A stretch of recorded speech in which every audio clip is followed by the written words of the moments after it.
আমরা কেন শিক্ষা অর্জন করছি সেই বিষয়ে যদি আমি বলতে চাই তাহলে বলে শেষ করা যাবে না, তাও দু চারটি কথা বলতেই হয়।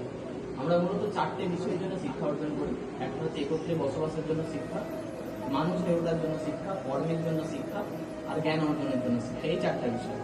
যদিও এখানে যতজন আছে সবাই আমরা কিন্তু কর্মের জন্যই পড়াশোনা করছি, মানে কাজের জন্য পড়াশোনা করছি। একটা পড়াশোনা করে একটা নির্দিষ্ট জায়গায় প্রতিষ্ঠিত হবো, তার জন্য পড়াশোনা করছি। কিন্তু কাজটাই তো প্রধান নয়। কাজটা কি প্রধান? কাজটা প্রধান নয়।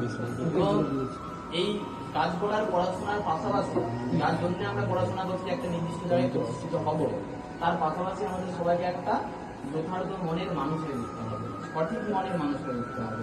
এটা যদি আমরা না পারি তাহলে কিন্তু আমাদের শিক্ষাটা বৃথা বলেই মনে হবে।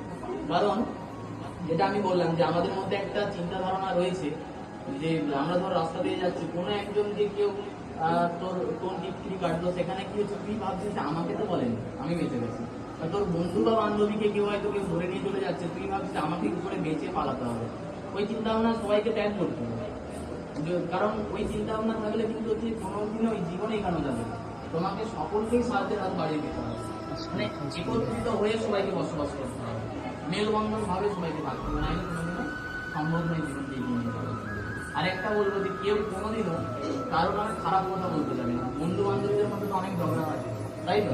আমরা কি বলি যে এতদিন সবাই ধর ভালো আছিস, যেই একটা ঝগড়া হয়ে যাচ্ছে তারপরে তোরা বলছি ওই মেয়েটা খুব খারাপ বা ওই ছেলেটা খুব খারাপ।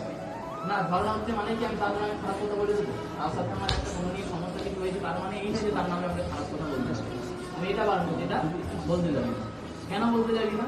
কারণ আজকে সে খারাপ হয়েছে, এমন একটা দিন আসবে তার কাছে সাহায্য নিতে হবে। এদিন তো আসতেই পারে, তাই না?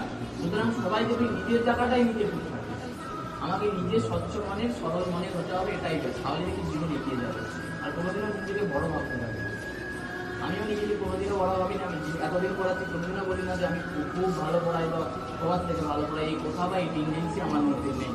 সব দিনই বলি যার ভালো লাগবে সে আসবে, যার পড়ানোতে বুঝতে পারে সেখানে থাকবে, তার ভালো লাগবে সুন্দর হয়ে যাবে। ঠিক তেমনই অন্য কোনো স্যারের নামেও খারাপ কথা বলতে যাবি না, কোনো স্যারের নামে কথা বলতে যাবি না। আমি